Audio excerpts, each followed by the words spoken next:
Do you guys see this hood? This hood had a few rock chips, and after 146,000 miles, it at the very least needed some touch-up work. So did I do that? No.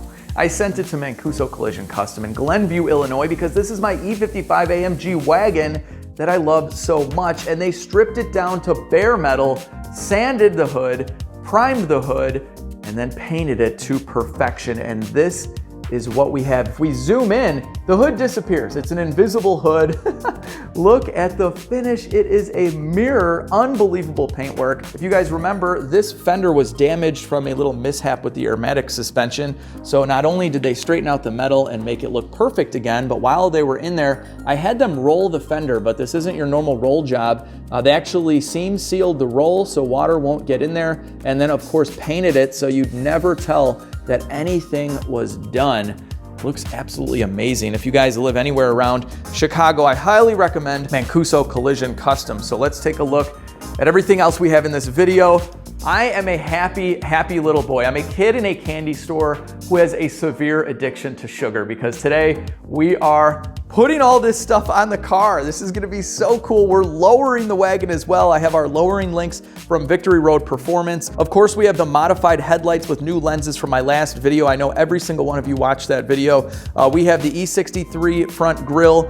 We have the E63 front bumper, all painted from Souvenir. We have the E63 side skirts from Souvenir to match. Of course, the fenders. I picked up some used mirrors off eBay. These are the Refresh 07 to 09 mirrors. They're like $1.75 on eBay. And then of course they stripped the rear bumper, repainted the whole thing. So this car is gonna look in this episode to be like half new. Okay, enough talk. We got to get to work. We're going to start by lowering the wagon by way of lowering links. So there's a total of 3 of these, 2 in the front and then this funky looking one in the rear. And what these do is they trick the aromatic sensor into thinking that the car is actually higher than it is, so it automatically lowers itself. So you're basically giving yourself a lower starting point or a lower ending point, I guess, however you want to look at it.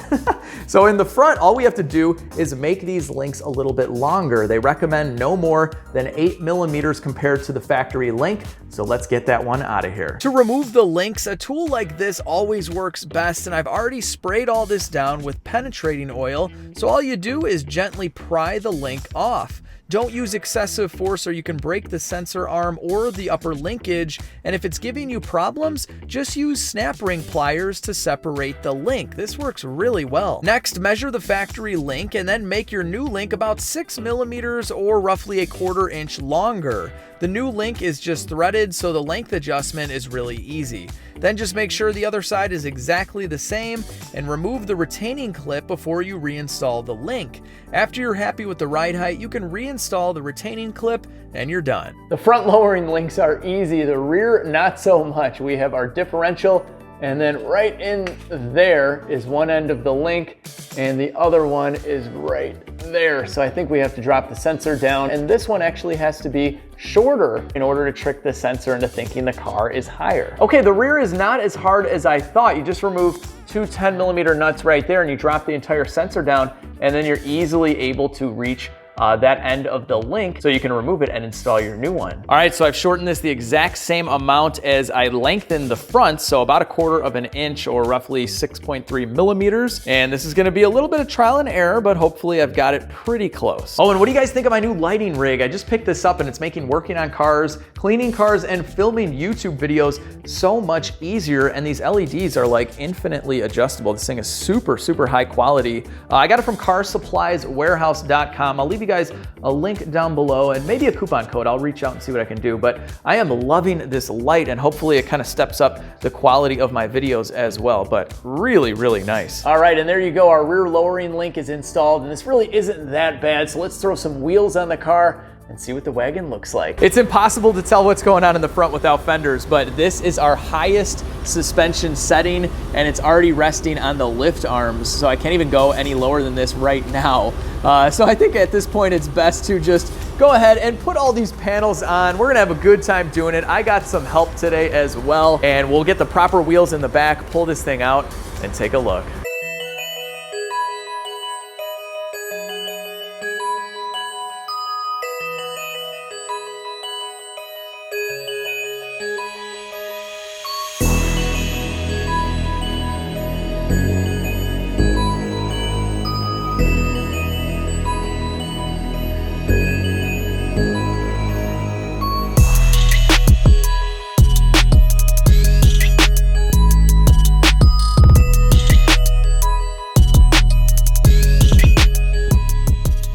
All right, so me and Eugene got the hood, the fenders, the headlights on the car, and I made a lot of markings when I took all this off so that adjustment wouldn't be a total nightmare going back together. We're having an issue where, it's hard to tell, but this hood is a little bit higher than the fender. On this side, it's actually really pretty close. I think this is pretty much as good as it gets. So we got to play around. There are some rubber stoppers that you can kind of screw in and out, play with the height. But I think we have the panel gap from the fender to the door like spot on. Everything seems really even. Yeah, panel gap is looking pretty good so far. And this is decent. So we pretty much just have to play around in this corner. A lot of boring stuff. I'll do it off camera and we'll continue on. But take a look at this. We can kind of see where our suspension is settling, and it can go a little bit lower than this too.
All right, guys, here she is. Not completed by any means, but as far as we're gonna get in this video, and wow, does this look awesome. So this is at its lowest setting, which might be a little bit too low. I've never had a car this low, but because we have rolled the fender on the inside, there's plenty of room here, and it seems like there's a decent amount of room back here as well. Nothing's hitting. I don't think anything would hit if we went over speed bumps. So lots of little things I got to wrap up. I broke a couple of the clips for the screws for the rear bumper, so we're missing a screw there and on the other side, so I have to buy new clips. These side skirts, these are the E63 side skirts. Let me know if you guys have these, but they line up really nice over here, you can see, but up front, it hangs over a little bit, and I checked my other E55, and the factory ones don't do that. So I'm gonna assume putting the fender liner in is gonna be an issue, and maybe the side skirts for the wagon are different than for the sedan. I'm not sure. If not, I'll just have the factory ones painted. We'll put those on and call it a day. But take a look at this menacing front end on a wagon. This is so cool. So we did this up basically just like my sedan, and I'm leaving off any little emblems, the V8 compressor, all that stuff, even this little molding right here, because the next step for this car is a massive paint correction and ceramic coating. And we're gonna be doing some paint protection film as well. So I want the guys to be able to get in all these little nooks and crannies, so everything I've left out just pushes right on. So we left out the chrome strip, so we don't have to actually disassemble anything to put these parts on. And of course, we are gonna make the old part of the car match the new part. So a massive polishing, paint correction video is coming. It's gonna be totally epic. I'm so excited. We'll put the Mercedes star back on there as well. And what do you guys think? Is this ride height too extreme? I'm thinking so. Hang on, let me press the button. We'll go up one notch, and that looks a little bit better. Okay, so it should be raising up a little bit now. There we go, you can see it go up.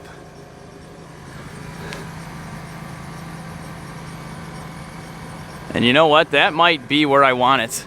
This looks to be safe. It still fills in the gap very nicely, and I don't have to worry about scraping and rubbing all over the place.